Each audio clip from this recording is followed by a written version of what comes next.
Em, Mungkin dimulai aja ya. Em, Selamat malam teman-teman semua. Selamat datang di Jurnal Club yang diselenggarakan oleh Fudagogik dan Bakudapan yang berjudul Mewujudkan Sistem Pangan yang Sehat, Berkelanjutan, dan Berkeadilan. Perkenalkan, saya Kinan Kamilia, Research and Programs Lead dari Fudagogik. Fodagogik adalah lembaga penelitian independen non-pemerintah nirlaba yang berdedikasi pada transformasi sistem pangan berkelanjutan melalui penelitian dan ilmu pengetahuan tentang keterkaitan antara pangan, iklim, serta kesehatan di Indonesia. Dalam penyelenggaraan program Jurnal Club, Fodagogik bekerja sama dengan Bakudapan Food Study Group, yaitu kelompok belajar yang eh, sama-sama belajar mengenai isu pangan sebagai pintu masuk untuk membahas, mendiskusikan, dan juga membongkar permasalahan sosial, politik, gender, filsafat, seni, kebudayaan, lingkungan, ekonomi, dan sebagainya. Nah, harapannya program Jurnal Club ini bisa menjadi ruang belajar bersama yang dapat memberikan pengetahuan baru, pemikiran baru, dan juga inspirasi untuk bergerak mendukung transformasi sistem pangan yang inklusif, bergizi, dan regeneratif di Indonesia. Untuk diskusi Jurnal Club malam ini akan difasilitasi oleh Mas Ibnu Budiman. Mas Ibnu Budiman adalah praktisi dan peneliti di bidang keberlanjutan dan aksi iklim yang meraih gelar sarjana geografi dari Universitas Indonesia, Master of Science di bidang Environmental Science dari Wageningen University, dan saat ini telah menyelesaikan studi doktoral di Wageningen University and Research. Mas Ibnu memiliki pengalaman lebih dari 11 tahun dan juga memiliki perspektif lintas disiplin yang mencakup aspek sosioekologis, politis, tata kelola, finansial, dan juga teknis terhadap isu energi, sistem pangan, penggunaan lahan, dan juga limbah. Beliau juga pernah menjadi fellow di World Bank, Research Resource Institute, uh, Asian Center for Energy, Research Center for Climate Change and Sustainability, um, Sustainability and Resilience atau SURE.co. Nah, Jurnal Club ketujuh ini akan dilaksanakan secara interaktif dan teman-teman diharapkan untuk berkontribusi secara aktif baik melalui open mic maupun tulisan yang bisa ditaruh di kolom chat. Jadi bagi teman-teman yang ingin menjawab, bertanya ataupun menanggapi dapat langsung membuka mic, menuliskannya di kolom chat maupun mengakses nanti Canva board yang akan kami bagikan pada kolom chat. Nanti pada sesi kali ini ada teman-teman dari Bakudapan yaitu Sylvina dan Mevi yang akan membantu mencatat jalannya diskusi. Mungkin demikian informasi yang bisa saya sampaikan soal sesi jurnal klub hari ini. Selanjutnya saya serahkan ke Mas Ibnu selaku fasilitator. Silakan Mas Ibnu.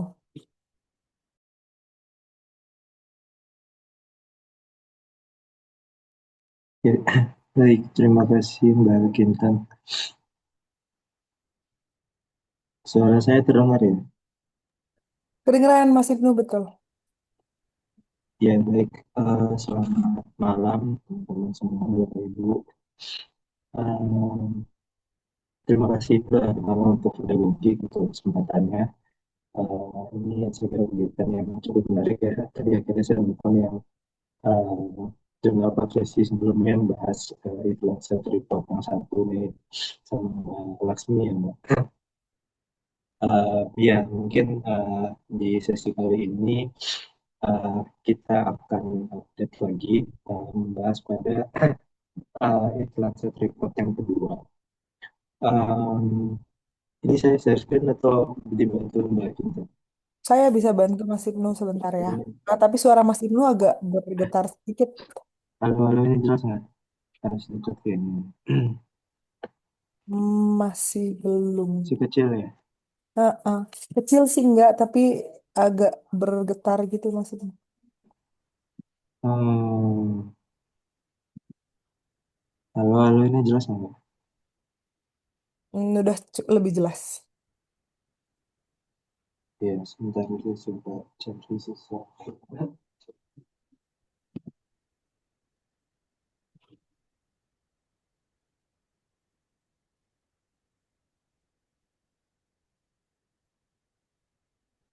Ya, baik. Mungkin sebelum mulai kita kenalan dulu dari bantu Mbak Cinta atau gimana? Boleh, Mas Vino.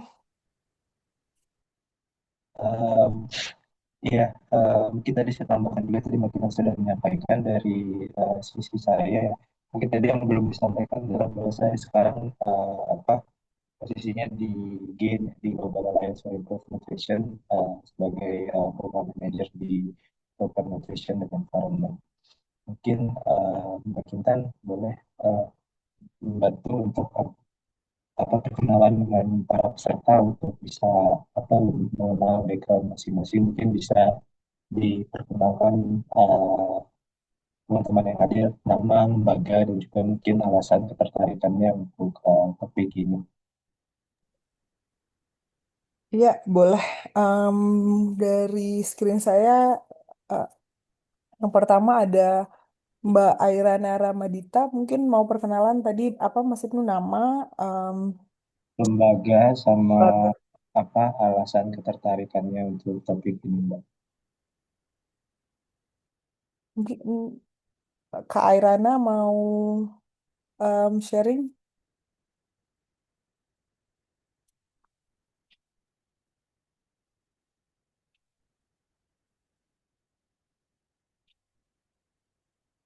atau mungkin kalau Kak Airana belum siap, saya setelahnya ada Kak Andika Trilaksana.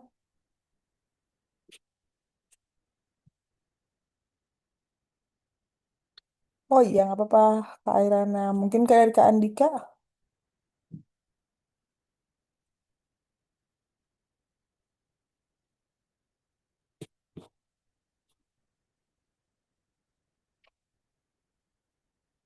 mau perkenalan dengan menyebutkan nama, lembaga, dan kenapa tertarik mengikuti sesi jurnal club kali ini.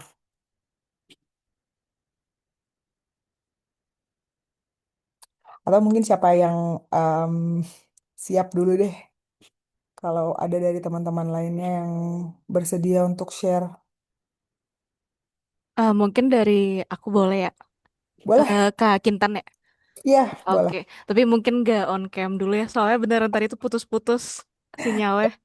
Nggak masalah. Oke, jadi perkenalan nama saya Mega Yanti, tapi juga dipanggil Megi. Sebenarnya nggak represent lembaga manapun, karena kemarin tuh sebenarnya sempat ketemu IG-nya Foodagogik, terus lumayan tertarik dan udah ngikut dari 2 minggu lalu. Terus kayak lihat oh ada jurnal club, jadi kayak oh karena sekarang lagi interest banget sama pangan, pengen belajar lebih lanjut aja gitu. Kayak secara mungkin secara struktural atau kebijakan atau gimana gitu. Jadi itu alasannya. Terima kasih. Terima kasih Kak Megi. Ada yang mau lanjut? Izin aku boleh lanjut. Boleh, Syifa.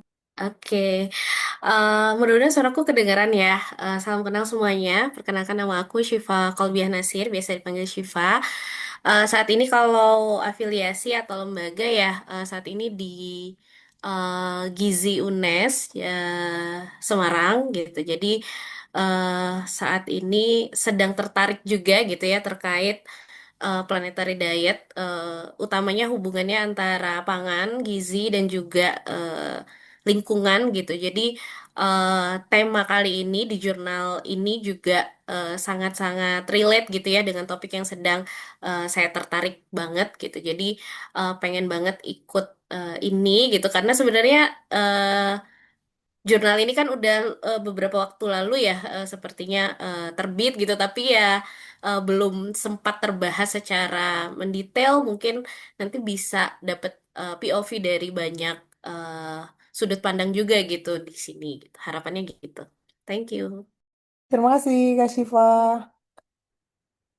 Ada lagi mungkin dari teman-teman yang sudah yang mau perkenalan dari Kak Steph Purba mungkin.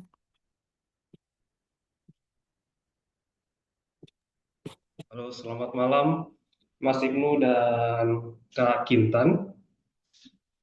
Perkenalkan saya Steph Purba. Saya penanggung jawab di klinik di Waingapu, Sumba Timur, namanya Sumba Medika. Sekaligus juga um, program officer di yayasan di sini juga namanya Yayasan Kawan Baik Indonesia. Jadi saya tertarik sekali dengan isu ini, terutama memang banyak bekerja juga di lapangan di daerah-daerah pedesaan, terutama di daerah Sumba Timur. Jadi mungkin lebih ke arah mungkin mau pingin apa ya melihat perspektif dari banyak sisi. Kira-kira kalau saya melihat kadang-kadang dari apa namanya planetary health diet ini kan kayaknya dibangunnya apa namanya menyeluruh gitu ya maksudnya untuk berlaku secara global gitu. Apakah justru ada konsekuensi yang tidak diharapkan misalnya jadi malah merusak tatanan pangan di masyarakat adat atau di daerah gitu sih kira-kira. Terima kasih. Noh, menarik banget barusan refleksinya. Apakah merusak tatanan apa ya pola konsumsi dari masyarakat? Nanti mungkin bisa kita diskusikan ya, Mas Ibnu. Eh, terima kasih banyak Kak Steph. Ada lagi mungkin teman-teman yang lain yang mau perkenalan. Em, dari Kak Ninda Pradani. Hai, halo, halo. Perkenalkan, nama aku Ninda. Di sini sebetulnya aku dari nutrition, Kak. Tapi memang sejauh ini pendekatan yang aku lakukan lebih ke individu gitu. Jadi intervensinya ke individu. Nah, aku tertarik ikut ini karena bagaimana kemudian melihat level yang lebih sistemik gitu, gimana kaitannya dengan sistem pangan, kemudian juga tadi ada terkait justice gitu ya, food justice gitu. Jadi lebih besar daripada sekadar individu, karena kan kalau individu mungkin bisa, tapi gimana sih implementasinya untuk masyarakat yang lebih luas gitu sih mungkin Kak.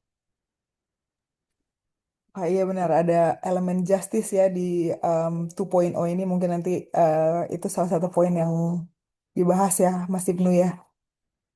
Terima kasih Kak Ninda. Selanjutnya mungkin Kak Dea Irwanto. Iya, halo, selamat malam. Kedengeran nggak? Halo? Kedengeran? Oh ya, apa? Ya, salam kenal. Saya Dea dari Salira Sararea. Salira Sararea itu hub keberagaman selaras alam. Jadi kenapa pengen belajar ini? Karena sebentar lagi tuh kita mau rilis kegiatan namanya Pangan Centil, cerita dan tradisi lokal setempat. Jadi perlu banyak banget insight karena kegiatannya tuh nanti riung-riungan berkeliling duduk di lingkaran aja di taman-taman kita cerita tentang pangan lokal gitu jadi butuh banget insight kita tuh mau berpihak ke siapa sih pangan lokal gitu. Makasih. Wah iya menarik menarik. Terima kasih banyak Kak Dea. Em, Sama-sama, makasih. Selanjutnya mungkin dari Kak Rahik Abdat. Halo, kedengeran nggak suaranya? Namaku Rahik. Aku sebenarnya background backgroundku perikanan, pengolahan perikanan. Cuman sekarang bekerja di digital marketing. Gak nyambung ya. Tapi memang dari dulu punya passion terhadap pangan, nutrition, dan sekarang lagi volunteer di World Food Forum Indonesia Chapter. Sebenarnya tertarik ikutan ini karena aku personally memang ya karena digital server juga banyak pangan itu sebenarnya yang sangat besar dipengaruhi dari tren gitu. Jadi sebenarnya tren ini tuh kan bisa jadi make or break juga dan uh, dalam merubah tatanan food system gitu. Jadi kemarin juga bahasannya tentang food system in general dan udah coba tadi cek-cek kayaknya kompleks banget gitu ya isunya. Nah sebenarnya dari uh, scope yang lebih luas dari scope bernegara atau scope yang lebih besar itu gimana sih sebenarnya sistem pangan dibentuk dan dioperasikan gitu. Penasaran aja. Terima kasih banyak Kak Rahik. Iya sih betul banyak hal yang kompleksitas yang perlu kita bahas mungkin di dalam sistem pangan ya. Lanjut mungkin Kak Grace VL. Malam Mas Ibnu dan kakak-kakak sekalian. Perkenalkan saya Grace dari Garda Pangan, tapi sebenarnya di sini tidak membawa institusi sih, saya join sendiri aja. Jadi asisten riset di Garda Pangan baru setahun. Alasan tertarik ikut ini karena sebenarnya background saya dari gizi juga, cuma kerjaan sekarang di lebih ke arah lingkungan, tapi hati saya ada di pangan. Jadi sebenarnya saya ngerasa topik ini nyambung untuk apa ya menggabungkan semuanya gitu. Sudah lama pengen ikut join cuma baru ada kesempatan sekarang. Ya, semoga bisa mendapat insight baru. Terima kasih, Kak. Terima kasih banyak Kak Grace. Wah menarik dari Garda Pangan. Em, Mungkin kita lanjut ke Kak Wifa Nafisa. Iya, halo. Kedengeran gak ya suaraku? Ya, kedengeran Kak. Ih, aku izin gak nyalain kamera untuk jaga sinyal. Aku Wifa, kebetulan aku masih student. Aku lagi ngambil Master of Food Science di Unimelp. Gak bawa institusi juga, cuman aku tertarik banget sama topik-topik yang dibawa dari foodagogik. Jadi aku beberapa kali udah ngikutin dan yang topik hari ini tuh bener-bener sangat menarik karena kebetulan aku mau ngambil mata kuliah tentang food policy juga. Jadi ini bakal sangat membantu banget insight-nya. Salam kenal buat kakak-kakak. Terima kasih. Terima kasih banyak Kak Wifa. Em, Selanjutnya mungkin yang terakhir ada Kak Aksan. Oke, halo, iya.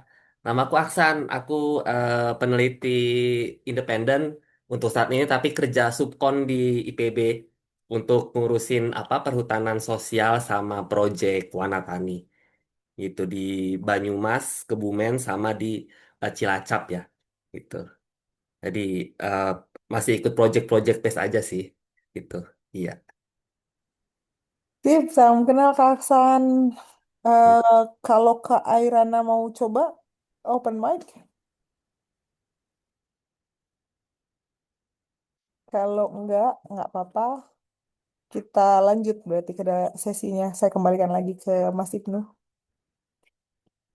Iya, baik. Terima kasih Mbak Kintan. Kenal teman-teman semua. Ini menarik ya. Nanti mungkin ada beberapa yang akan nyambung ya dengan tadi yang disampaikan. Beberapa mungkin bisa kita diskusikan nanti di materinya. Mungkin boleh di-share screen langsung aja Mbak. Iya, boleh next aja Mbak. Ini bisa full screen ya, udah full screen ya. Udah full screen Mas Ibnu. Oke. Iya, jadi teman-teman malam ini kita bahas tentang Eat Lancet report yang kedua. Jadi sebelumnya sebenarnya eh, pertama apa itu Eat Lancet dulu kali ya. Eat Lancet Commission, kalau teman-teman sudah pernah join yang sesi sebelumnya di Agustus tahun lalu ya, saya dari Foodagogik juga. Terus ini sudah disampaikan bahwa Eat Lancet Commission ini adalah komisi global yang berisikan akademisi, praktisi yang terkait dengan sistem pangan dari seluruh dunia. Itu di tahun 2019 mereka Lancet Commission ini menerbitkan report pertama terkait dengan planetary imbalance. Um, Waktu itu judulnya baru apa tentang sustainable food system. Saat itu penulisnya ada sekitar 30-an apa penulis dari sekitar 16 negara. Nah, tahun lalu Oktober 2025 itu mereka menerbitkan report versi keduanya, versi upgrade-nya lah dari tahun 2019. Judulnya itu yang tadi ya mungkin yang disampaikan di cover awal juga yaitu tentang apa healthy, sustainable, and just food system. Jadi nggak ada elemen baru tadi yang disampaikan juga oleh siapa Ninda ya, Mbak Ninda. Ada elemen justice yang baru ditambahkan juga di report ini. Jadi di report kedua ini bisa dilihat bahwa jumlah penulisnya nambah nih. Sekarang jadi 70 penulis dari 35 negara. Sehingga ini kemudian bisa dikatakan meningkatkan legitimasi dari report ini ya dari sisi representasi apa autorsnya dan juga insight yang ada di dalam report ini. Karena apa sebelumnya banyak kritik bahwa report yang pertama hanya apa belum terlalu merepresentasikan dietary dari berbagai negara sehingga sekarang itu jumlah penulisnya semakin bertambah dan di sini juga masih ada authors dari Indonesia juga ada Prof Rina salah satunya yaitu yang profesor di FKU. Kemudian bisa dilihat juga bahwa report ini merupakan masih di atas Mbak tadi salah satu bisa dibilang kita bilangnya landmark report ya, salah satu report yang menjadi landmark atau guideline di diskursus food system secara global, bahkan karena report satunya aja itu punya citation sampai dengan 13.000 dan banyak sekali paper lain yang membahas tentang Lancet report satu ini, dan juga ya dari sisi ada yang pro ada yang kontra pasti juga ya. Kemudian yang kedua juga yang baru publish Oktober lalu itu juga bahkan sudah baru beberapa bulan juga citationnya sudah cukup meningkat, sudah banyak dibahas juga. Next. Iya, mungkin ini beberapa yang akan kita bahas. Ini beberapa waktu ke depan. Yang pertama mungkin ada beberapa finding yang menarik yang saya kira mungkin nanti relevan dengan teman-teman tadi yang ekspektasikan. Kemudian juga yang kedua mungkin bisa sedikit kita bahas juga dalam konteks Indonesia bagaimana memainstreamkan konteks planetary health diets ini dari sisi policy dan juga implementation. Next. Iya, ya kebetulan Oktober lalu ketika launching report kedua ini itu di kegiatan Stockholm Food Forum di Stockholm. Kebetulan saya berkesempatan hadir untuk mendengarkan langsung presentasi dari Lancet Report yang kedua ini langsung dari si author-autornya tadi. Ada 3 lead autornya yang memang report ini dibagi kepada tiga section ya. Jadi melihat sistem dari sisi healthy diets-nya, dari sisi kesehatan dan gizi, kemudian dari sisi lingkungannya, kemudian yang ketiga dari sisi sosial atau sisi justice-nya tadi. Dan yang menarik juga sebenarnya Stockholm Forum ini juga menjadi sebuah best example untuk science communication ya. Jadi di sana kemarin ada 3 jenis stage, ada main stage yang memang membahas topik-topik yang utama dari report tersebut. Kemudian ada science stage yang memang membahas, membedah lebih dalam terkait dengan academic finding dari report tersebut. Tapi juga yang menarik juga adalah ada kitchen stage yang memang langsung membahas secara langsung, secara menerjemahkan apa gagasan-gagasan yang ada di report tersebut ke dalam jenis dietnya langsung atau jenis makanannya langsung yang memang langsung dicobakan langsung oleh para peserta langsung di kitchen stage ini. Next. Iya, ini yang pertama ya dari sisi lingkungan bagaimana di report ini dibedah terkait dengan sistem pangan kita saat ini dari perspektif lingkungannya. Pertama mungkin karena saya lihat tadi banyak yang dari nutrition juga ya, dan mungkin belum semuanya juga memahami apa itu food system atau sistem pangan. Mungkin sedikit recall bahwa sistem pangan yang dimaksud di sini adalah tentang pertama bagaimana kemudian di mana pangan yang kita konsumsi diproduksi, kemudian jenis pangan apa yang diproduksi, dan juga sampai juga terkait dengan food loss and waste-nya. Ini berarti maksudnya tentang how, what, and where-nya dari hulu ke hilir gitu ya, dari produksi di pertanian atau perikanan sampai dengan sampai dengan distribusinya, sampai dengan konsumsinya di level individu atau rumah tangga, atau bahkan sampai dengan treatment yang dilakukan kepada food loss and waste yang terjadi. Ini yang didefinisikan sebagai sistem pangan dalam konteks report ini. Nah, kemudian di report ini memang membedah secara global bagaimana sistem pangan secara keseluruhan tadi ternyata sudah melewati ambang batas untuk 5 jenis planetary boundary ya. Ini memakai konsep di ilmu lingkungan itu ada konsep planetary boundary yang membahas beberapa aspek lingkungan yang menjadi aspek penting dalam konteks environmental protection di bumi lah secara umum.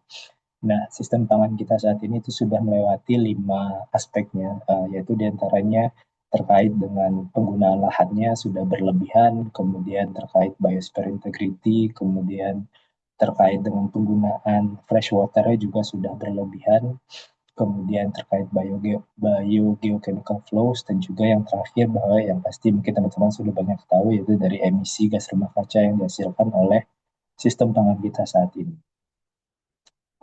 Nanti ada tabel lebih lengkapnya terkait ini, mungkin boleh next dulu Mbak.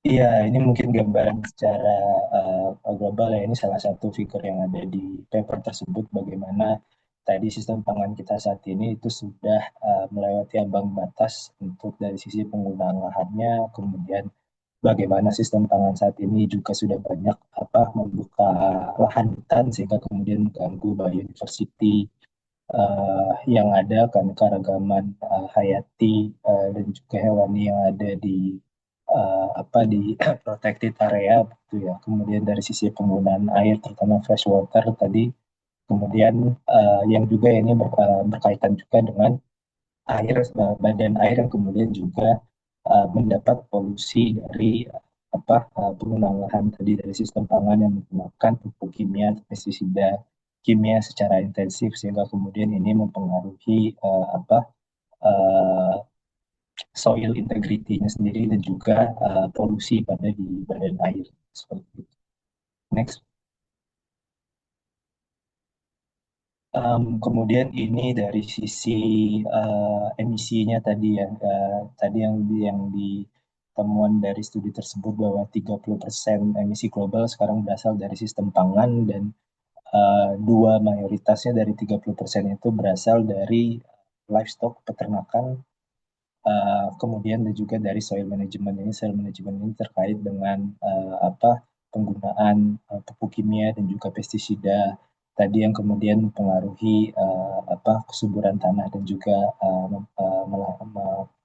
melepas emisi gas rumah kaca. Next. Nah, ini salah satu uh, bisa dikatakan hal yang baru ya dari Lancet Report yang kedua ini, bahwa di Lancet Report yang kedua ini menawarkan dari yang namanya food system boundary yang diproyeksikan ke depan, bagaimana sistem pangan kita diproyeksikan ke depan tetap bisa feeding 9,6 billion people ini, tapi tetap dalam environmental limit atau dalam planetary boundary tadi yang dibilang itu. Misalnya di sini untuk perubahan iklim itu current food systemnya emisinya sudah 16 sampai 17 gigaton CO2 equivalent setiap tahunnya. Sementara food system boundary kita itu harusnya di 5 gigaton. Jadi ada banyak sekali emisi yang harus diturunkan untuk dari sistem pangan kita saat ini untuk bisa mencapai planetary boundary yang yang disampaikan tadi. Mungkin sedikit saya tambahkan juga, planetary boundary yang dimaksud adalah kondisi aman bumi gitu ya. Maksudnya dengan beberapa aspek lingkungan tadi ada beberapa limit yang diletakkan seperti itu ya, agar uh, apa ya agar tidak terjadi bencana lingkungan yang besar seperti itu. Maksudnya tadi istilahnya thresholdnya atau batas amannya seperti itu. Kemudian dari sisi land system change juga ya, dari sisi perubahan tata guna lahan juga current food system state-nya juga masih banyak melakukan konversi lahan kepada area-area yang terlindungi seperti hutan dan yang lainnya. Sementara untuk bisa mencapai food system boundary, kita butuh membatasi land conversion dari area-area yang dilindungi seperti hutan. Kemudian ini juga dari sisi biosphere integrity, ini misalnya dia menghitung dari NPP ini net primary productivity ya, melihat pada produktivitas lahan dalam memproduksi dalam produksi pangan seperti itu. Mungkin boleh next dulu, Mbak. Kemudian ini beberapa aspek lainnya, salah satunya mungkin yang saya highlight juga di sini terkait tadi fresh water change ya, di mana untuk fresh water itu untuk current food system state-nya itu bahwa ada sekitar 16,8% agriculture land gitu ya, yang sudah memberikan polusi terhadap freshwater bodies seperti itu. Dan yang direkomendasikan lebih kepada blue water use, karena kalau lihat untuk blue water atau dari yang kelautan gitu ya, bukan perikanan air tawar tapi perikanan yang dari lautan ini, current food systemnya masih 1.200 sampai 1.800 kilometer kubik per year, sementara food system boundary-nya masih di 2.000 kilometer kubik per year. Jadi space untuk bisa mengeksplor pangan dari pangan akuatik, tadi ada yang sempat mention juga, itu masih besar di situ. Next. Nah, merujuk dari analisis modeling yang dilakukan di report tersebut, maka salah satu yang direkomendasikan adalah yaitu ada perubahan jenis pangan yang diharapkan ke depannya, ya, bahwa ada penurunan dari sisi livestock karena memang emisi yang cukup besar tadi ya, terutama untuk ruminan meat. Kemudian untuk dairy itu kalau di sini bisa dilihat kalau dari Eat Lancet projection-nya penurunan sekitar minus 4% aja, karena emisinya tidak sebesar ruminan meat gitu ya kalau untuk plain dairy. Kemudian dari sisi fish tadi, karena memang dari sisi planetary boundary-nya masih ada space yang cukup besar untuk bisa meningkatkan produksi pangan akuatik tadi ya, sehingga kemudian diharapkan untuk konsumsi meat atau animal source food-nya itu diharapkan lebih besar di fish, yang didorong untuk lebih ditingkatkan ke depan dibanding dari ruminan meat, karena mempertimbangkan aspek-aspek planetary boundary yang tadi. Next. Nah, kemudian ini yang tadi sempat dibahas juga, ini adalah elemen baru yang baru ditambahkan di Eat Lancet report yang keduanya, itu terkait dengan justice. Nah, dia melihat beberapa aspek, beberapa di antaranya seperti bagaimana gaji dari para secara umum gitu ya, dari secara pekerja, termasuk juga yang di sistem pangan, dan kemudian melihat juga akses terhadap healthy food yang ada di kelompok masyarakat, yang memang ini sangat helikopter view ya, kajian secara global. Temuannya adalah bahwa saat ini masih ada inequality yang cukup besar gitu dalam konteks distribusi benefit dan juga beban dari food system saat ini, di mana misalnya diets dari orang terkaya 30% terkaya di dunia itu berkontribusi sebenarnya terhadap tadi ya aspek-aspek lingkungan yang melewati ambang batas dari planetary boundary itu. Nah, sementara di sisi lain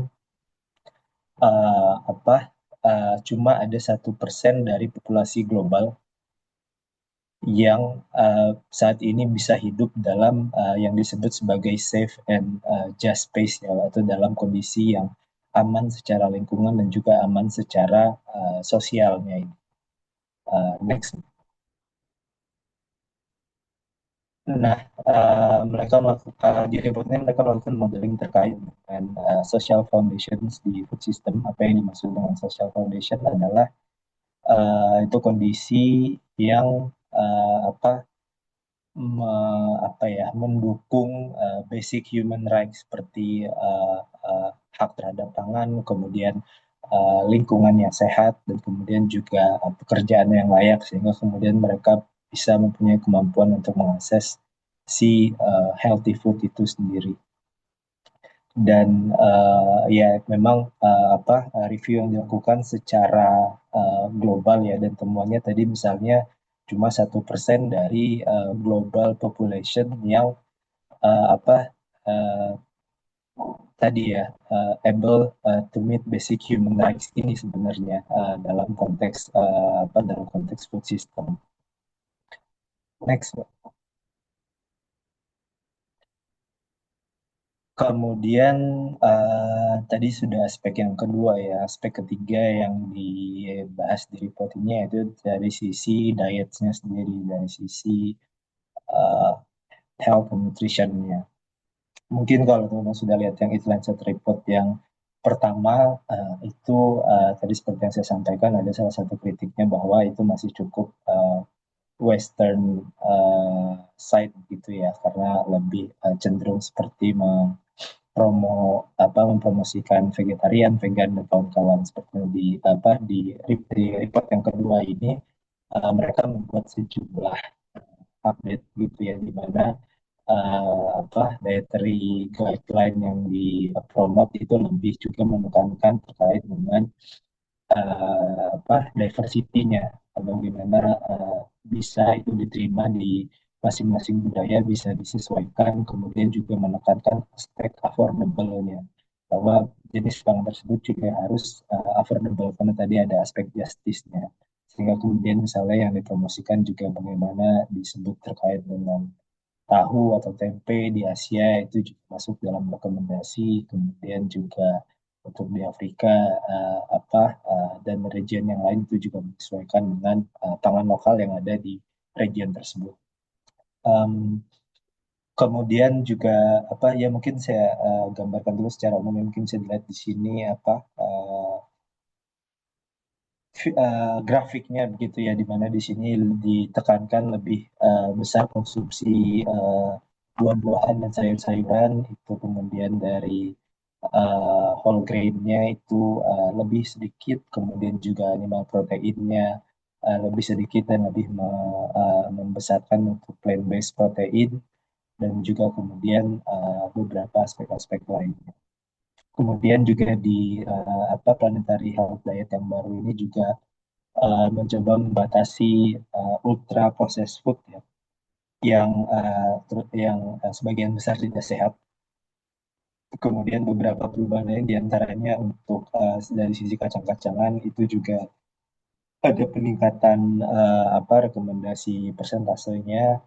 Kemudian dari sisi nuts dan seeds juga ya ada rekomendasi untuk meningkatkan allowance-nya dalam guideline ini, karena ada evidence terkait dengan cardiometabolic health-nya. Kemudian dari sisi dairy juga ini menjadi opsional saat ini, tergantung pada regionnya, karena tidak semua region bisa memproduksi dairy products, terutama dengan perubahan iklim, karena dairy products itu cuma bisa diproduksi di daerah dingin seperti itu ya.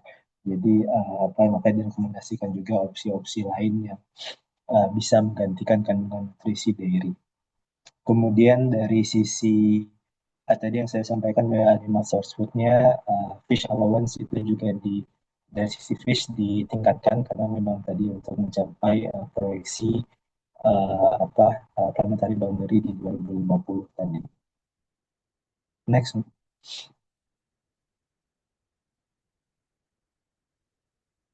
Nah, kemudian juga di luar rekomendasi untuk mempromosikan planetary health diet tadi ya, juga didorong terkait dengan circular food system, bagaimana mendorong sistem produksi pertanian saat ini yang lebih menekankan pada circularity dalam konteks penggunaan bahan-bahan input dan output yang digunakan dalam sistem pertaniannya, dari penggunaan pupuk organik dan juga jenis pestisida organik dan yang lainnya yang berpengaruh pada emisi gas rumah kaca, dan juga nitrogen cycle dan juga phosphorus cycle yang mempengaruhi biogeochemical flows yang tadi disampaikan. Kemudian juga isu lain dalam circular food system yang didorong itu terkait dengan mengurangi food loss and waste, terutama untuk food loss dalam konteks cold chain improvement, peningkatan rantai dingin dalam distribusi pangan. Kemudian dari sisi food waste, salah satu yang di-highlight juga yaitu tingginya mengurangi food waste dari level household. Tapi saya kira dalam konteks ini tidak cuma household, tapi juga dalam konteks sektor yang lain. Next. Kemudian yang baru juga di Lancet Report yang kedua ini, salah satunya mereka merekomendasikan ini ada 8 jenis solusi dan lebih dari 20 jenis aksi ya, bagaimana transformasi sistem pangan menuju sistem pangan yang lebih sehat, sustainable dan juga berkeadilan tadi ya. Nanti mungkin bisa kita bahas lebih lanjut gitu ya, tapi secara umum ini dikelompokkan jadi 3 jenis solution yang disesuaikan dengan topik tadi dari sisi shift to healthy diets, kemudian dari sisi lingkungannya, kemudian yang ketiga yang paling bawah itu dari sisi justice-nya, social justice. Next. Nah, beberapa kritik ya, atau bukan ya, lebih kalau saya bilang lebih kritik konstruktif lah, pasti apa ya, tidak ada studi yang perfect ya, pasti selalu ada studi yang lainnya ya, makanya itu uh, apa uh, that's the way science works, pasti selalu ada gaps dari setiap studi gitu. Beberapa key gaps dari It-Lancet report yang kedua ini, yang pertama yaitu adalah belum adanya pendekatan system thinking sebenarnya dalam analisis yang dilakukan, karena tadi yang disampaikan ya bahwa analisis yang dilakukan itu masih dipisah dalam 3 kategori ya, kategori healthy diets-nya, kemudian kategori environment-nya, kemudian kategori social injustice-nya. Kemudian belum melihat hubungan antara 3 aspek itu maupun hubungan antara dari sisi strukturalnya, antara dari policy ke implementation dalam konteks struktural ekonomi dan yang lain. Ini ada salah satu dari Brundtland 2025 ya, yang menyoroti terkait dengan beberapa isu dalam kurangnya sistem thinking dalam analisis report ini, yang sebenarnya reportnya terkait food system gitu, tapi sistem thinking belum terlalu diaplikasikan dalam analisisnya.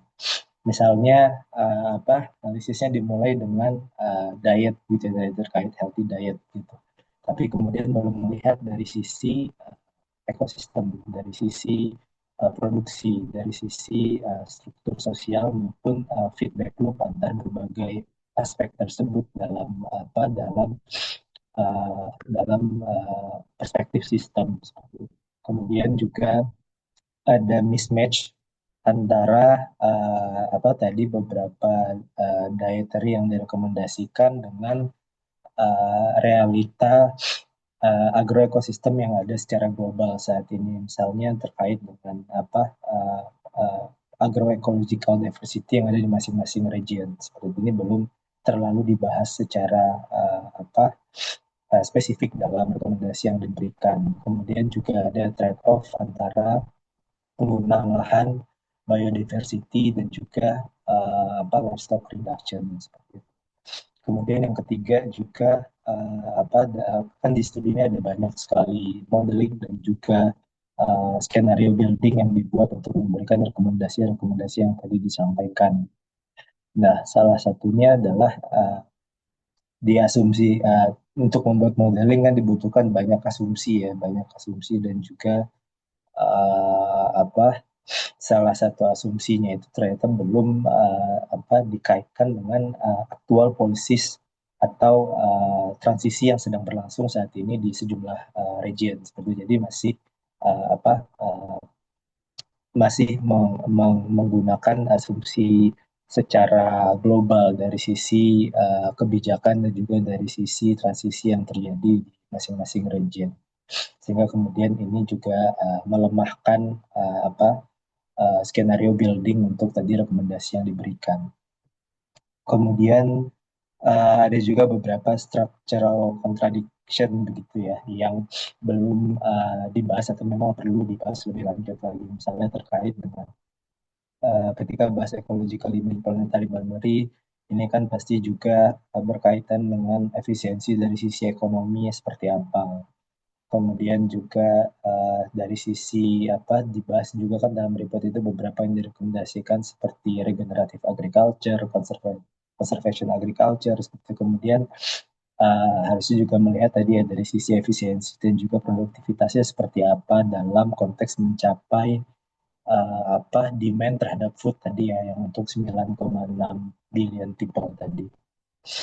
Karena memang kita di sini di Gen juga menjalankan gitu ya, bagaimana organic agriculture itu memang tidak mudah trade off terhadap produktivitas dari pangan itu sendiri.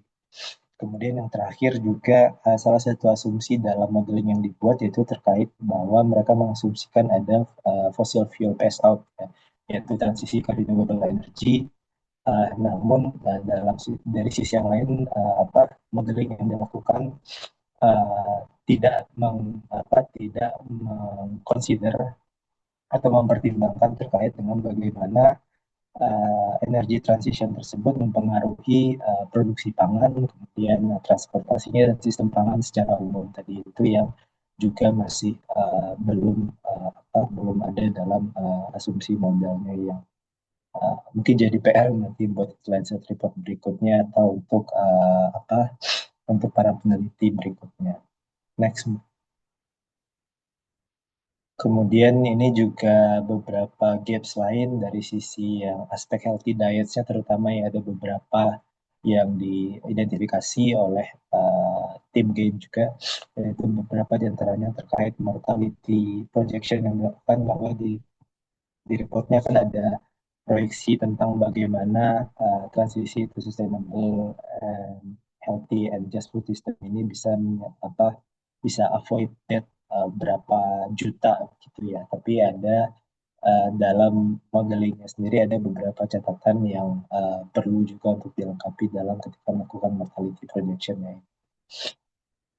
Kemudian juga terkait dengan analisis terkait mikronutrien ya di aspek healthy diets-nya juga. Di mana ada sebenarnya beberapa jenis mikronutrien yang ada di animal source food yang harusnya tetap perlu untuk didorong karena mungkin hanya ada di beberapa jenis animal source food sehingga tidak ditranslatekan secara hitam putih bahwa ini fully transition from animal source protein to plant-based protein. Kemudian dari sisi metodologi juga transparansinya terkait dengan modeling code yang digunakan ini juga belum dicantumkan dalam report tersebut. Kemudian juga terkait dengan rekomendasi yang diberikan juga masih berdasarkan pada studi-studi global yang belum mempertimbangkan studi-studi lokal. Next, Bro. Nah, berikutnya mungkin saya tambahkan sedikit bagaimana konteks planetary health diets ini di Indonesia sendiri. Next. Nah, ini adalah data tahun lalu ya untuk pola pangan harapan aktual kita dengan versus angka kecukupan gizi ideal seperti itu ya, di mana kita masih overkonsumsi untuk whole grain-nya tadi ya, padi-padian terutama, kemudian juga untuk konsumsi buah, kacang-kacangan dan umbi-umbian itu masih konsumsinya masih rendah seperti itu ya. Kalau kita bandingkan mungkin dengan planetary health diets tadi masih cukup jauh seperti itu ya. Next, Mbak. Nah, sementara di pemerintah sendiri, kita di Kementerian Kesehatan dan juga di Badan Pangan Nasional itu mengkampanyekan yang ini ya, ICP RIKU dan juga B2SA. B2SA itu beragam, bergizi, seimbang dan aman ya. Karena di sini disarankan untuk mengurangi makanan pokok, terutama nasi tadi ya, dan kemudian meningkatkan konsumsi sayuran dan buah-buahan. Yang dibandingkan lagi dengan tadi ya planetary health plate-nya ya ini masih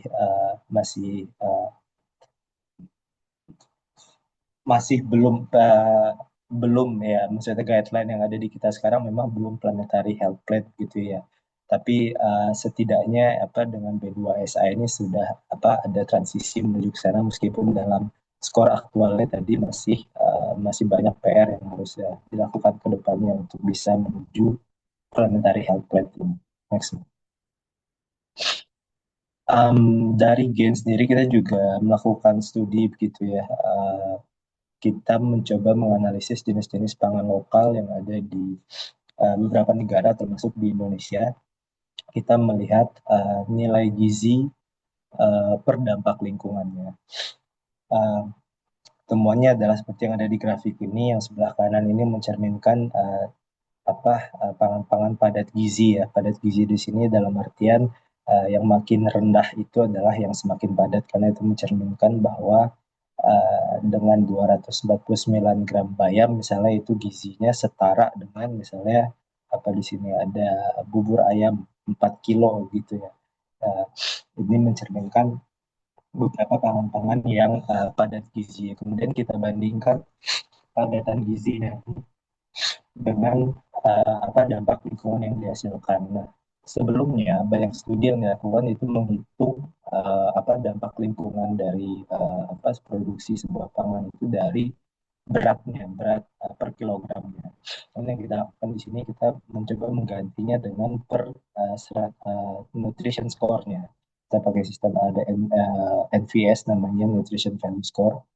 Jadi di sini temuannya adalah bahwa ternyata kalau kita ukur misalnya per nilai gizinya, ada beberapa jenis pangan yang sebenarnya kalau kita ukur per kilogramnya itu terlihat dampak lingkungannya besar, tapi kalau misalnya kita ukur per nilai gizinya, itu dampak lingkungannya per nilai gizinya itu lebih kecil. Misalnya di sini ada yang mung beans sama yang red beans ya, dimana kalau kita hitung nilai gizi per dampak lingkungan itu dia skornya lebih baik sebenarnya jika dibandingkan kita hitung nilai berat pangan per dampak lingkungan seperti itu. Jadi ini bisa jadi melengkapi juga dari yang Lancet Report yang kedua tadi tentang spesifik food recommendation untuk menuju planetary health plan tadi ya. Next, Mbak.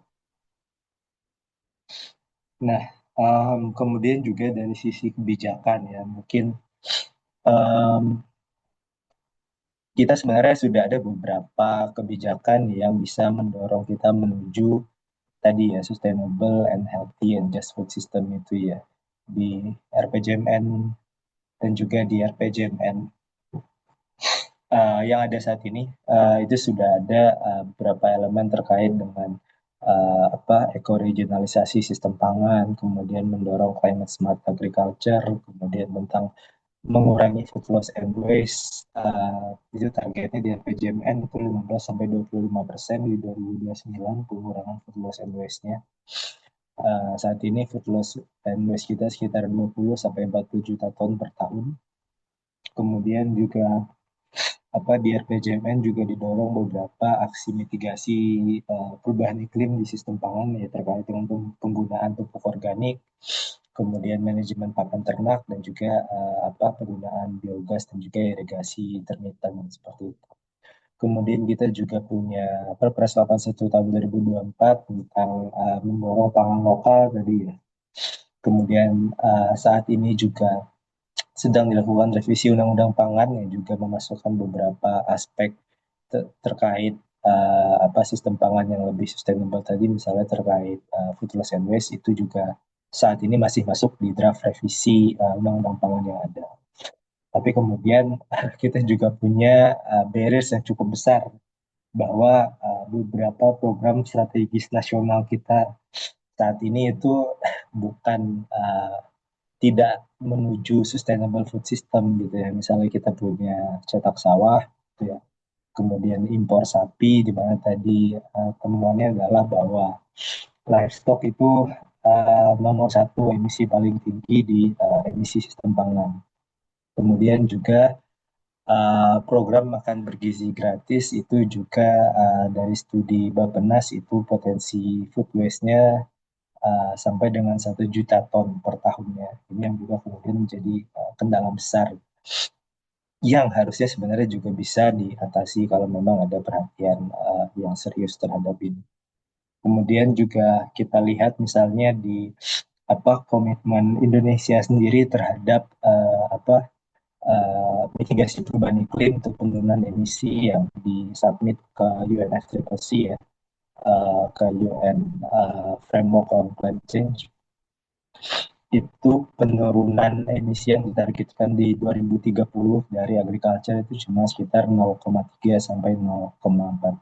Jadi memang apa kita juga punya kendala yang cukup besar dari sisi kebijakan dan juga program prioritas pemerintah saat ini untuk bisa menuju kepada sustainable food system tadi.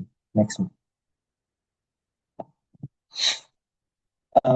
Saat ini salah satu driver yang tadi saya masuk dalam list juga, gitu, itu ada rencana aksi pangan dan gizi 2025 sampai 2029 ini yang digabungkan saat ini dengan rencana aksi pangan lokal juga. Jadi digabung menjadi rencana aksi pangan dan gizi berbasis potensi sumber daya lokal, di mana di sini sebenarnya sudah mencoba memasukkan aspek iklim ya, apa target untuk menurunkan emisi gas rumah kaca dan juga mendorong jenis-jenis pangan yang berketahanan iklim atau adaptif terhadap perubahan iklim.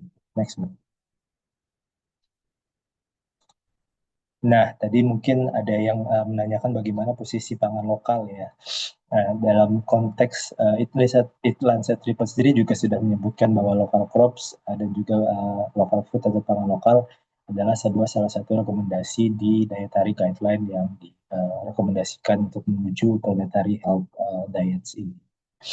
Nah, hal yang sama yang juga saat ini sedang kita dorong juga dalam penurunan rencana implementasi dari rencana aksi pangan dan gizi tersebut. Next. Saat ini Gen mencoba membantu Bappenas gitu ya untuk identifikasi ada dari awal kita ada sekitar 60 lebih jenis pangan lokal di 8 provinsi yang coba kita analisis gitu dengan ada 8 indikator untuk bisa kita scoping menuju ada sekarang menjadi 32 jenis pangan lokal di 8 provinsi yang kita analisis dari sisi tadi ya dampak lingkungannya, nutrition life cycle analisisnya, dan juga dari sisi ketahanan iklimnya seberapa adaptif jenis-jenis pangan lokal ini terhadap perubahan iklim. Next. Dan ini hasil sementaranya, ini studinya masih ongoing ya. Kita masih coba melengkapi datanya. Kita ada coba identifikasi di 8 provinsi dari Aceh, Sumbar, kemudian Jawa Timur, Kalimantan Selatan, Bali, Sulawesi Tenggara, NTT, dan juga Maluku. Next. Kemudian juga ini salah satu aksi juga yang bisa dilakukan ya, karena tadi ada teman-teman yang bergerak di pangan lokal juga. Di GAIN kami juga melakukan aksi bagaimana mendorong menerjemahkan planetary health diets tadi menjadi aksi ya. Salah satunya dengan mendorong pangan lokal. Nah, ini salah satu program yang kita lakukan juga, kita mencoba memperkuat rantai pasok dari pangan lokal tersebut, karena isu dengan pangan lokal kan adalah memang rantai pasoknya yang lemah ya. Selain dari demand yang kurang, dan juga dari sisi rantai pasok produksinya juga beberapa bermasalah. Yang kita lakukan ada di 3 jenis pangan lokal, ada di tempe dari kacang koro, kemudian juga di ikan pilih di Sumatera Barat, dan juga ikan wader di Jogja. Ini beberapa jenis pangan lokal yang kita coba perkuat rantai pasoknya untuk bisa tadi ya mendorong transisi kepada planetary health diets tadi. Next. Iya, ini mungkin beberapa key point ya, mungkin dari yang tadi sudah disampaikan, bahwa kalau yang dari Eat Lancet Report-nya, temuannya adalah bahwa semua national diets di seluruh dunia sekarang belum ada yang sebenarnya mencapai planetary health plate tadi ya, sehingga kemudian didorong untuk adanya transformasi sistem pangan yang menuju sistem pangan yang lebih sehat tadi, yang dimana ini dari modelingnya yang dilakukan ini bisa mencegah 15 million death setiap tahunnya ya, kematian setiap tahunnya, kemudian juga bisa menyelamatkan lingkungan ya tadi ya, misalnya dengan shift to healthy diets, kemudian meningkatkan produktivitas agriculture dan juga mengurangi food loss emission itu dalam model ini bisa mengurangi emisi sampai dengan 20% emisi gas rumah kaca, kemudian juga mengurangi environmental pressures on biodiversity, fresh water, dan juga polusi. Kemudian ya kalau kita lihat dalam konteks Indonesia tadi ya kita butuh policy coherence ya, apa kebijakan-kebijakan yang memang tidak bertentangan gitu dengan apa yang ada di regulasi dan apa yang ada di program seperti itu untuk bisa memang benar-benar menuju transformasi sistem pangan tersebut. Nah, kalau dari sisi masyarakat sipil mungkin ya dari sisi teman-teman NGO atau praktisi yang lain ya salah satu yang bisa dilakukan itu dengan mencoba memperkuat rantai pasok pangan lokal atau juga tadi ada teman-teman dari Garda Pangan misalnya juga bisa mencoba mengurangi food waste yang ada di MBG misalnya gitu ya.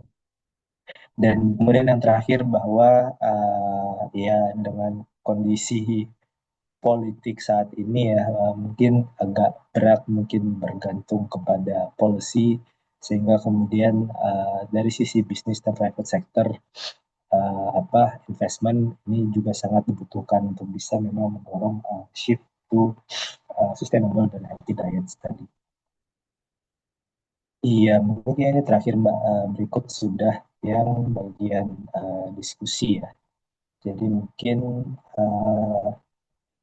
iya, mungkin sebelum masuk ke diskusi, apakah ada pertanyaan dulu? Silakan.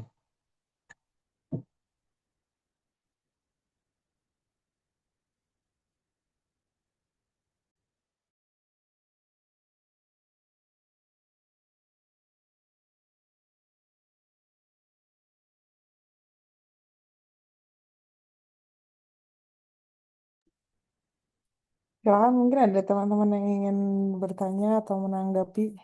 Boleh langsung membuka mic atau bisa juga menuliskannya di kolom chat. Kami juga menyediakan, oh ya, silakan Kak Rahik. Baik, terima kasih atas kesempatannya. Eh, Terima kasih Mas Ibnu atas penjelasannya. Jujur saya memang masih awam juga ya terkait apa namanya rekomendasi dari em, Lancet report ini. Sebenarnya sejauh mana sih guideline ini itu berperan dalam mempengaruhi regulasi pangan di suatu negara gitu? Apakah ada kewajiban gitu bagi sebuah negara untuk melakukan penerapan? eh Terutama mengingat ada poin-poin yang sebenarnya butuh kayak collective action gitu. Jadi contohnya eh misalkan ada program cetak sawah gitu di sebuah negara yang memang sangat mengancam land use yang nantinya akan berdampak ke kurangnya misalkan biodiversity dan em, dan lain-lainnya gitu. Nah, bagaimana sih sebenarnya eh, rekomendasi ini bisa berperan eh, dalam apakah bisa memprevent eh, sebuah negara gitu untuk melakukan program yang terlalu ekstrim, misalkan seperti itu.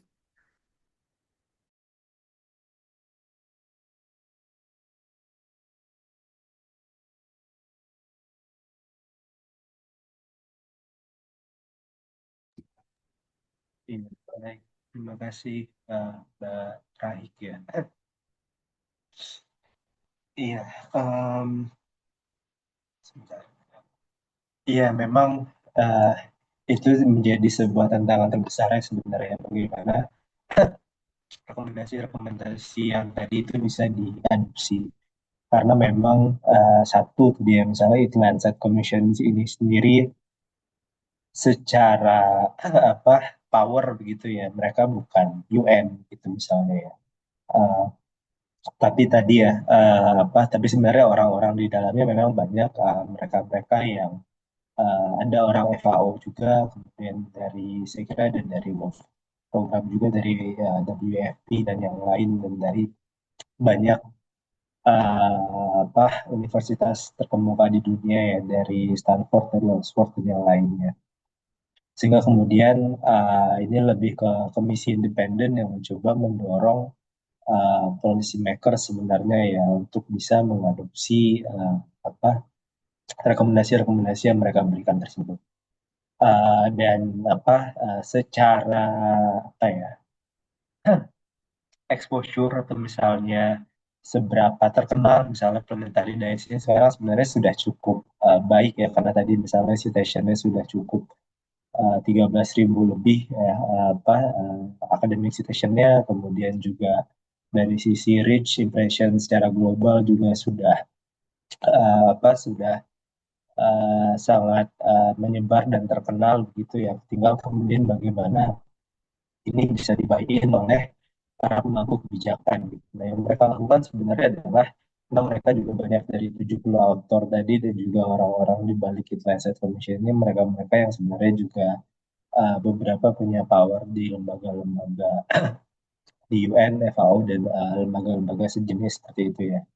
Um, yang mereka lakukan juga saat ini yang info terakhir yang kemarin pas dari Stockholm Food Forum, mereka akan lanjut setahun ke depan untuk melakukan semacam tour begitu ya ke beberapa negara di dunia, mencoba untuk mendiseminasikan atau mensosialisasikan terkait dengan funding ini, dengan harapan ya ada buy-in dari pemerintah-pemerintah negara yang ada di negara-negara yang mereka kunjungi tersebut.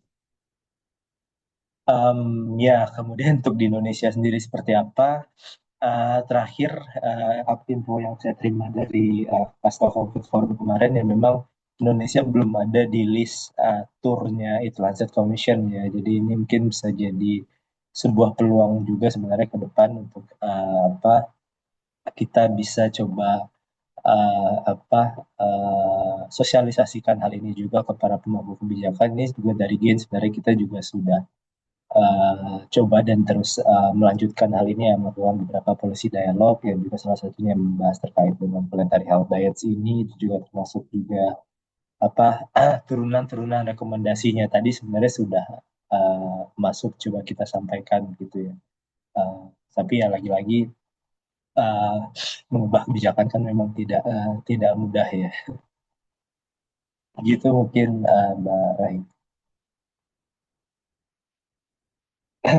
Oke, terima kasih.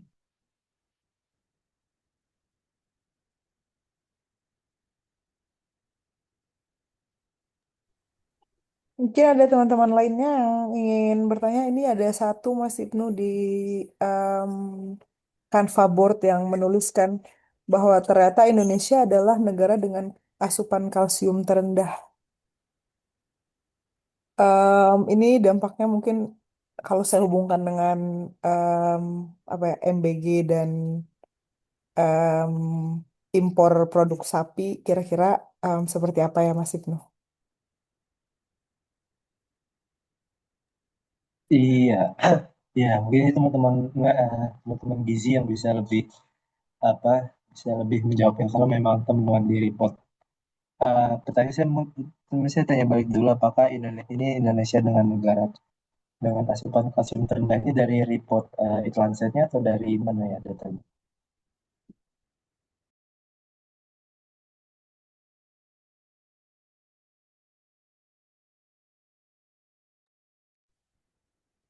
Mungkin boleh teman-teman yang menuliskan tadi di Canva board membuka mic-nya.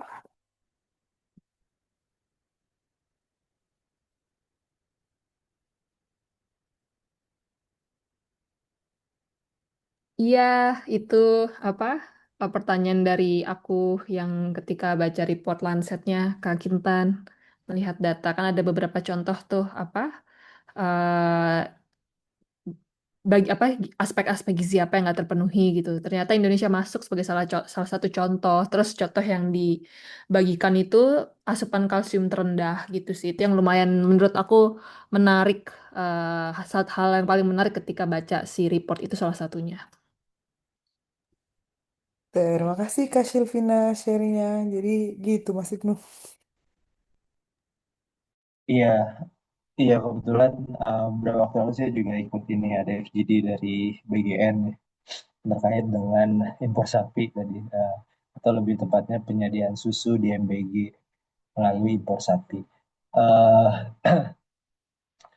Iya kan memang temuannya memang konsumsi susu di sejumlah daerah itu masih rendah ya. Tapi sebenarnya apa ini tidak semuanya harus solusinya dengan impor sapi tadi ya sebenarnya karena kan secara lingkungan tadi sudah jelas ya dampaknya cukup besar. Kemudian juga impor sapi itu juga punya resiko biosecurity juga sebenarnya. Kalau teman-teman mengikuti di topik persusuan gitu ya di 2 tahun terakhir kan ada penyakit mulut dan kuku 2 kali di Indonesia di mana penyakitnya sebenarnya sudah musnah di tahun 1970 ya tapi kemudian ada lagi di Indonesia begitu di 2-3 tahun belakangan. Nah ini kan dengan impor sapi sebenarnya meningkatkan risiko itu kembali lagi sebenarnya dan kemudian juga ada biosecurity yang lain juga. Dari Gen sendiri sebenarnya kita sudah pernah melakukan studi juga terkait dengan rekomendasi pangan lokal berdasarkan intake gizi di masing-masing daerah gitu ya di 12 provinsi. Dan temuannya adalah sebenarnya tidak semua daerah itu membutuhkan susu tadi ya untuk MBG-nya karena ada beberapa daerah yang kebutuhan gizinya sudah terpenuhi oleh produk jenis pangan lokal yang lain. Sebenarnya juga selain susu sapi ada beberapa misalnya susu kedelai juga bisa menjadi alternatif juga untuk kebutuhan tersebut. Jadi tidak semua harus berasal dari impor sapi tadi sebenarnya. Kalau kita merujuk kepada sustainable food system tadi ya. Gitu mungkin tanggapan dari saya.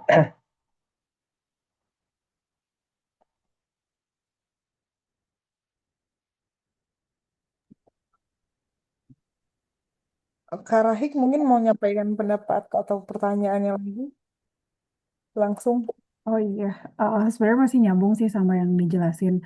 Eh, saya tadi pas lagi lihat reportnya kepikiran kenapa kan ini juga sebenarnya reportnya kan pasti akan dikaji juga ya sama orang-orang yang lebih paham gitu. Nggak semua langsung masyarakat umum gitu. Kenapa nggak disediakan juga rekomendasi berdasarkan proporsi makro dan mikronutrien yang dibutuhkan gitu. Jadi nantinya secara plan itu bisa dibuat lebih personalize ke masing-masing negara.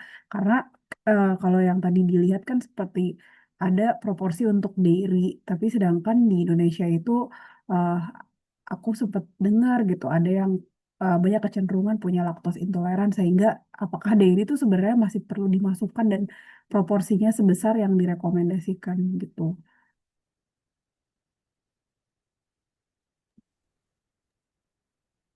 Iya, terkait mikronutrien kan memang tadi itu yang jadi catatan salah satunya dari gap yang ada di iklan set report tadi memang analisis mikronutriennya masih terbatas seperti itu. Kemudian terkait dengan tadi ya juga spesifik food recommendation untuk setiap negara ya itu juga tadi kan yang saya sampaikan juga itu salah satu gap juga di studi tersebut memang belum ada spesifik food recommendation apalagi untuk setiap negara gitu ya.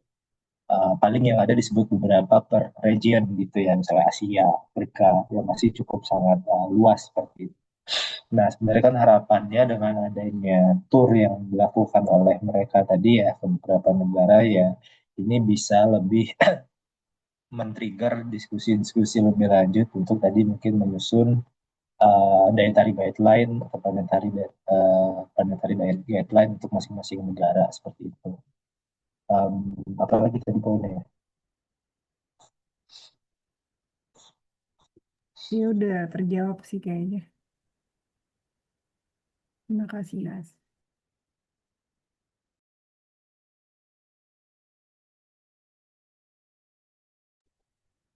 Teman-teman lainnya mungkin kalau ada yang mau menyampaikan pendapatnya boleh langsung open mic aja ya. Atau langsung tulis di em, kolom chat. Ada yang sharing lagi Mas Ibnu di Canva board itu menarik melihat proporsi makan kita yang masih didominasi oleh whole grain. Mungkin dari tadi yang menuliskan ini boleh sharing mungkin open mic Kak.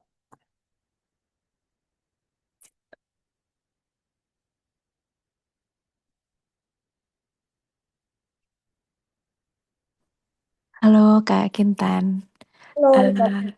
Iya, makasih Mas Ibnu ya tadi penjelasannya. Iya, saya cuman lihat bagian tadi ada bagian proporsi pangan yang dianjurkan untuk di istilahnya dikonsumsi gitu ya. eh, Proporsinya sementara di Indonesia secara umum kita masih fokus di makan nasi atau makan karbohidrat yang mungkin setengahnya, sementara yang direkomendasikan mungkin sayurnya yang setengahnya. Itu menarik sih lihat proporsi itu. Dan itu yang pertama. Terus yang kedua belum sempat ditulis.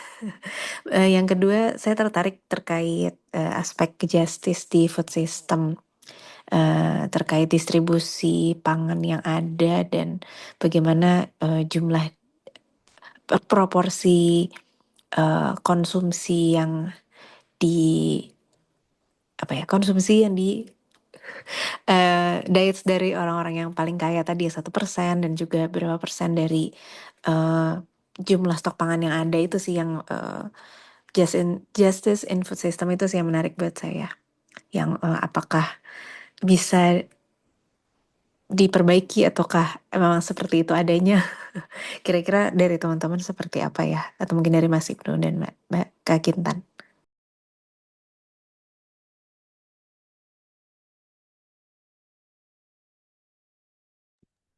Iya, baik. Eh, Iya, ini menarik ya. Bicara soal whole grain. Dan bicara whole grain ini kayaknya lebih cocok Mbak Lasmi yang di sesi pertama tuh bahas soal sejarah pangan ya. Karena ini kan sebenarnya eh, karena masa lalu ya, kita swasembada beras, kemudian dietary guideline yang kita punya juga dulu dengan 4 sehat 5 sempurna, dan ditambah masalah apa isu-isu struktural yang lain yang kemudian juga ikut terpengaruhi akibat adanya kebijakan-kebijakan tersebut gitu ya, termasuk pada harga tadi kan, di mana kemudian eh, jenis tadi ya, jenis pangan yang paling dipromosikan kan kemudian kan juga mempengaruhi food price ya, sehingga kemudian apa upaya-upaya yang dilakukan pemerintah dan para pihak untuk menyediakan apa availability-nya kan juga mempengaruhi ketersediaannya, juga mempengaruhi harganya. Itulah kemudian menjadi sistemik reason kenapa akhirnya ya tadi kita apa konsumsi beras padi-padiannya masih overconsumption tadi sebenarnya. Dan yang lebih memprihatinkan lagi sebenarnya adalah dengan kondisi tersebut kita masih punya program cetak sawah seperti itu. Ini yang mungkin apa menjadi tantangan untuk di Indonesia sendiri seperti itu. Kemudian bicara justice ya, ya sebenarnya justice adalah elemen yang saya agak cukup sulit sebenarnya untuk dipahami ya, kalau teman-teman baca in detail ya, untuk yang isu justice ini. Karena kalau buat saya sendiri, saya backgroundnya lebih di lingkungan, jadi lebih menguasai yang aspek lingkungannya ya. Kalau yang untuk food and healthy dietnya uh, ya sedikit memahami juga karena kerja dikit. Tapi kemudian dari sisi justice memang itu yang apa cukup broad ya sebenarnya. Kalau teman-teman lihat di paper kan tadi ada conceptual framework ya, ada distributional justice dan yang lain-lainnya, itu cukup cukup apa ya cukup sulit dipahami mungkin untuk teman-teman yang dari luar ilmu sosial seperti itu ya.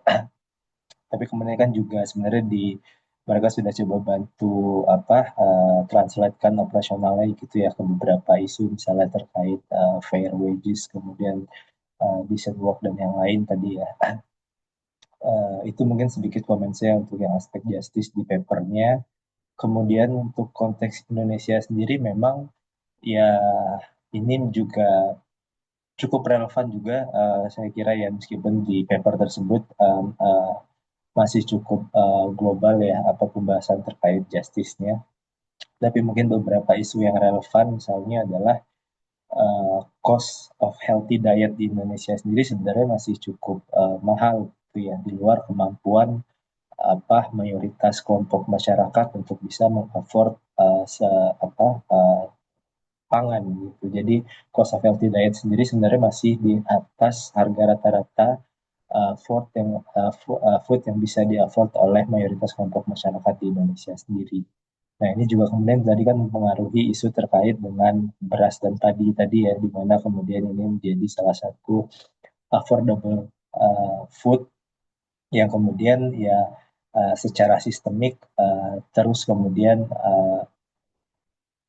menjadi tantangan besar bisa untuk Indonesia bisa mencoba mendiversifikasikan pangannya dan menuju uh, jangankan mungkin planetary health diet yang menuju B2SA tadi dulu aja mungkin dulu kita ke situ dulu aja itu juga masih cukup berat saat ini kalau melihat dari skor PPH dan skor AKG yang tadi gitu mungkin tanggapan saya.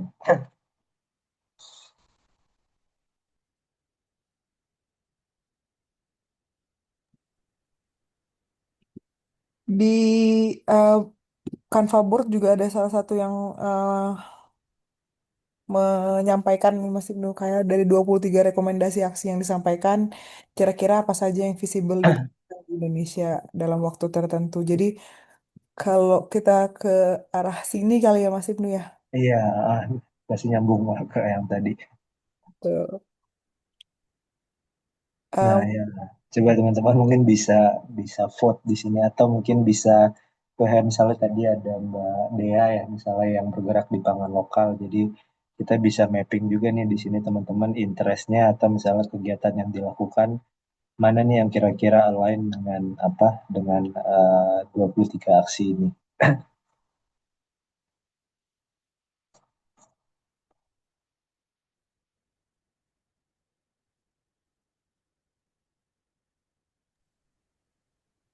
Boleh teman-teman kalau ada yang mau open mic untuk sharing.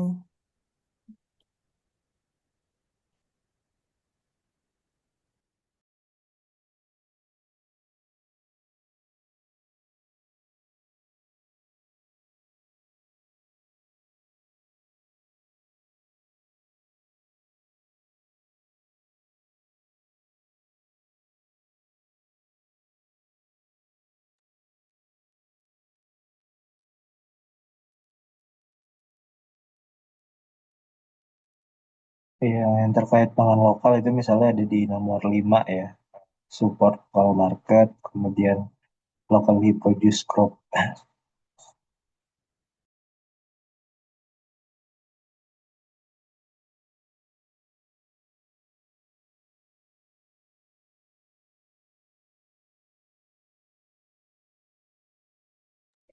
Mungkin izin nyambung masih bahasan ini ya.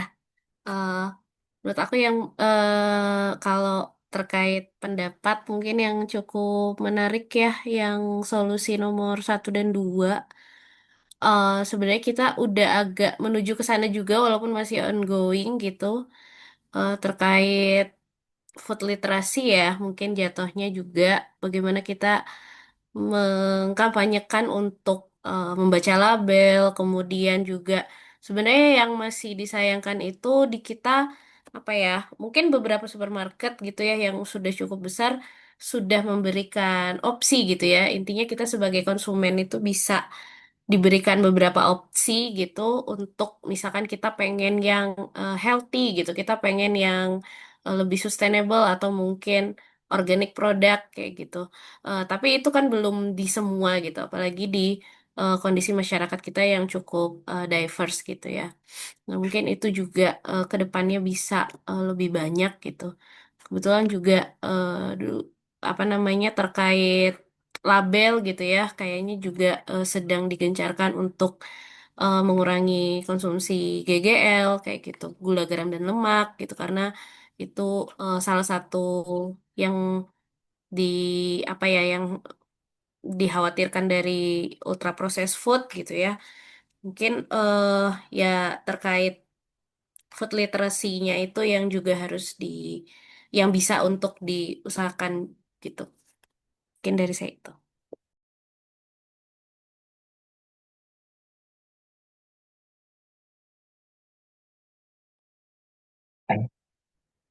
Iya, Em, ya saya setuju ya sama food literasi ini mungkin eh, menjadi PR besar juga ya. Saya nggak tahu ini ada di sini nggak ya, harusnya ada juga nih di solusi action ini atau literasi terkait pangan ini ya.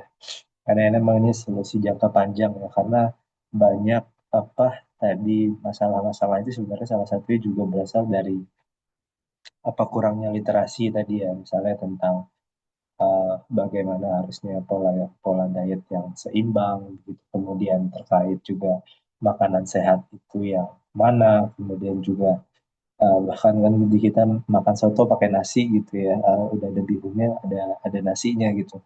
Itu kan karena emang apa food literasi atau nutrition literasinya yang memang masih terbatas ya. Jadi banyak hal termasuk juga food waste tadi ya, bagaimana apa besarnya food waste yang terjadi sebenarnya juga ini mempengaruhi kurangnya kesadaran juga terhadap apa pentingnya untuk mengurangi food waste dan bagaimana perencanaan pangan bisa dilakukan dengan lebih baik untuk bisa mencegah food waste seperti itu. Tadi juga di chat ada yang komen juga ya bahwa beras sendiri yang overkonsumsi juga salah satu penyumbang food waste yang besar juga ya, memang dari datanya juga seperti itu. Jadi memang food literasi kemudian menjadi PR besar. Nah, sebenarnya sekarang saat ini kita punya satu momentum yang sebenarnya juga bisa untuk mengimprove food literasi, yaitu MBG ya. Di mana harusnya MBG juga harus bisa disertai dengan apa food literasi yang memang baik juga, di mana kemudian agar apa anak-anak sekolah yang menjadi sasaran kemudian bisa membaik begitu ya literasi terkait pangan dan gizinya. Em, ya, tadi mungkin apa beberapa hal lagi terkait juga labeling tadi ya. Memang kita sudah punya regulasi terkait apa pembatasan GGL, kemudian apa labeling apa nutrition labeling di packaging seperti itu ya. Tapi update terakhir yang saya dapatkan katanya apa regulasi turunan untuk implementasinya masih di postpone ya atau di delay ya. Kemungkinan sepertinya karena lobby-lobby bisnis ya. Jadi memang apa ya lagi-lagi dari sisi sistemik kebijakan kemudian dari apa interest berbagai stakeholder ini kemudian menjadi tantangan juga untuk shifting to healthy diets ini. Begitu mungkin beberapa tanggapan saya kembalikan ke Mbak Kintan sudah dikasih warning. Terima kasih banyak Mas Ibnu atas diskusinya hari ini. Kalau begitu karena waktu juga sudah menunjukkan pukul 23 em, jadi sebelum acara Jurnal Club ini ditutup, mungkin kita mau melakukan dokumentasi acara dulu. Jadi bagi teman-teman yang berkenan bisa membuka kameranya untuk foto bersama. Nanti Sali boleh minta tolong ya aku untuk ambil screenshotnya. Ya, Kak.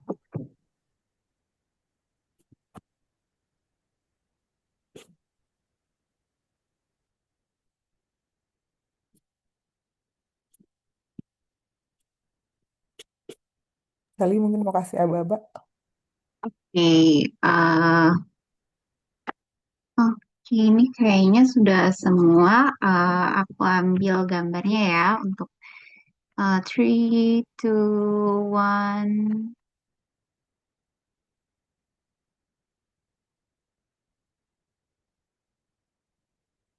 Oke, sekali lagi. Oke, 3, 2, 1. Oke, terima kasih. Terima kasih banyak Sali. Terima kasih banyak juga kepada Mas Ibnu yang sudah mengajak kita nggak hanya berdiskusi ya, tapi juga memahami isi jurnal yang beberapa lembar halaman itu. Karena panjang isi jurnalnya, jadi eh, nggak hanya mungkin kita mengenal tentang planetary health diet, tapi juga mengkontekstualisasikannya ke kehidupan kita sehari-hari di Indonesia dan juga kehidupan sehari-hari kita sebagai konsumen. Ini perspektif yang penting mungkin ya untuk menentukan apakah atau apa saja yang bisa kita lakukan untuk berkontribusi terhadap pengurangan dampak agar kita tidak melewati planetary boundaries lagi. Semoga diskusi kita hari ini bisa jadi langkah kecil untuk mengupayakan transformasi sistem pangan berkelanjutan. Terima kasih teman-teman atas kehadirannya dalam acara Jurnal Club bulan ini. Sekali lagi saya ingin mengingatkan kami meminta bantuan untuk teman-teman agar bisa scan barcode atau akses link yang kami share di kolom chat untuk memberikan evaluasi terhadap jalannya sesi Jurnal Club kali ini. Nanti rekaman Jurnal Club ini dapat diakses di channel YouTube Fodagogik dan informasi Jurnal Club untuk bulan selanjutnya dapat diakses melalui website, Instagram maupun LinkedIn dari Fodagogik. Terima kasih atas kehadirannya untuk teman-teman dan juga terima kasih untuk Mas Ibnu atas diskusinya malam ini. Selamat malam, selamat istirahat. Terima kasih semua.